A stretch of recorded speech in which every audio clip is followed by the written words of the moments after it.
بسم اللہ الرحمن الرحیم۔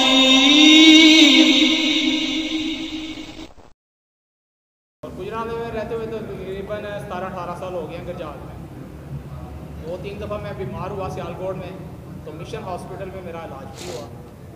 اب اسکول کی دوستی بھی تھی، تعلق بھی تھا، اور محلے میں کرسچن فیملیاں بھی تھیں، ان کے ساتھ ہمارا لین دین بھی تھا۔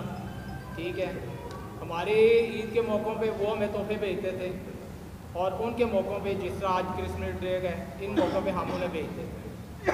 ٹھیک ہے جی۔ دوسرے نمبر پہ جب ہاسپٹل میں ایڈمٹ ہوتے تھے تو ہاسپٹل میں ان کے روزانہ صبح عبادت ہوتی تھی، وارڈ میں آتے تھے، باقاعدہ طور پہ وہ عبادت جب کرتے تھے تو ہم بھی اس میں شامل ہوتے تھے، کیونکہ ہم نے بچپن سے لے کے اب تک یہی سنا تھا کہ یہ اہل کتاب ہیں، ان کے ساتھ کھانا پینا بھی جائز ہے۔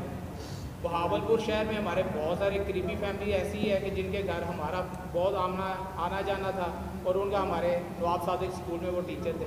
مگر آج کا جو درس جامعہ مسجد محمدی میں قاری شہباز صاحب نے دیا ہے، اس نے تھوڑا سا مجھے جھنجھوڑ دیا۔ انہوں نے درس اس انداز کا دیا ہے کہ جو بھی معاملات کیے وہ تو اللہ تعالیٰ معاف کر دے، مگر ان کے ساتھ نہ لینا دینا چاہیے ایسے موقعوں پہ، نہ تحفے تحائف دینے چاہیے، نہ ان کو مبارکباد دینی چاہیے۔ جو آپ نے کہا السلام علیکم، وہ بھی بات سمجھ میں آ گئی، مگر یہ جو میں نے زندگی میں یہ اعمال کیے ہیں، اور میری دوستیاں اب بھی کچھ لوگوں کے ساتھ، کرسچن لوگوں کے ساتھ کاروباری لین دین بھی ہیں، اس معاملات میں جتنا میں بیان کر سکوں اس پہ ذرا وضاحت کرتے ہیں کہ میری زندگی آسان کیسے ہو سکتی ہے۔ اہل کتاب جو ان کے مذہبی تہوار ہیں ان کے اندر شمولیت کرنا قطعاً جائز نہیں۔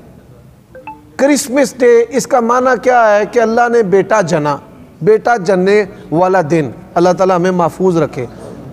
لم یتخذ صاحبۃ ولا ولدا قل هو اللہ احد اللہ الصمد لم یلد ولم یولد۔ دوسری بات ہے جہاں تک دوستیوں کی، تو ان سے دوستیاں بھی جائز نہیں۔ تیسری بات تجارت کی ہے، تجارت جائز ہے، ان سے ہاسپٹل میں استفادہ سٹاف کی صورت میں، علاج کی صورت میں جائز اور درست ہے، لیکن ان کو خوشیوں غمیوں میں شریک کرنا، تہواروں میں شامل ہونا، یہ چیز جو ہے یہ شریعت کی وائلیشن ہے۔ جو گزشتہ زندگی گزر گئی اللہ تعالیٰ آپ کو معاف کرے، اور جو آئندہ زندگی ہے آپ اس میں احتیاط کریں۔ ایک ہوتی ہے محبت والی دوستی، مثال میرے دوست بیٹھے ہیں عبد الرحمن، میرے دل میں جب یہ نہیں ملتے یا فون نہیں کرتے تو خواہش پیدا ہوتی ہے کہ میں ان سے ملوں، بات کروں۔ یہ جو دوستی ہے اس نوعیت کی دوستی کافر سے نہیں ہونی چاہیے کہ کھانا پینا، ایسے ملنا گلنا، یاد آنا۔ میں نے انہی دوستیوں میں بعض لوگوں کو مرتد ہوتے بھی دیکھا ہے، چونکہ میرے پیدائشی جو محلہ ہے وہ کھوکر کی طرف ہے، اور وہاں پر بڑی عیسائی کمیونٹی ہے، تو وہاں پر میں نے بڑے سارے لوگوں کو مرتد ہوتے دیکھا ہے لڑکیوں کے عشق میں۔ وہاں عبادات ہوتی ہیں کھلے عام ہی، یعنی کہ اس میں ڈیوائیڈ نہیں مردوں عورتوں کو کیا جاتا، تو لڑکیوں کے پیچھے جو ہے وہ لڑکے بھی ہمارے مسلمانوں کے چلے جاتے ہیں گرجوں میں اتوار کے دن، وہاں پہ عورتوں سے لڑکیوں سے محبت، پھر محبت میں اپنا مذہب اور دین کو چھوڑ دینا، مال اور اس طرح کی جو معاونت تعاون ہے۔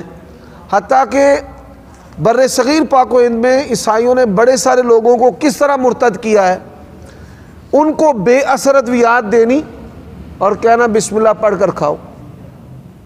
انہوں نے بسم اللہ پڑھ کر کھانا، ہفتہ آرام نہیں آ رہا، تو پھر کہنا پڑھو بسم المسیح، مسیح کا نام لے کر میں یہ دوائی کھا رہا ہوں، اور پھر اس کو اصلی دوائی دینا، اور پھر دوائی جب جاتی ہے اثر کرتی ہے جو واقعی فرق پڑ گیا۔ اس طریقہ کار سے بھی لوگوں نے مرتد کیا ہے۔ تو کبھی بھی دلچسپی والی دوستی جو لفظ دوست ہے اس کا معنی ہم سب بھی سمجھتے ہیں کہ دوست کا کیا مطلب ہوتا ہے، دوستیاں کافروں سے کرنا جائز نہیں ہے، کاروبار ہو سکتا ہے۔ بیٹا والمحصنات من الذین اوتوا الکتاب، جو اہل کتاب کی پاک دامنہ عورتیں ہیں، جو اہل کتاب کی پاک دامنہ، اب جو آپ سے ڈائریکٹ فیئر کر رہی ہے وہ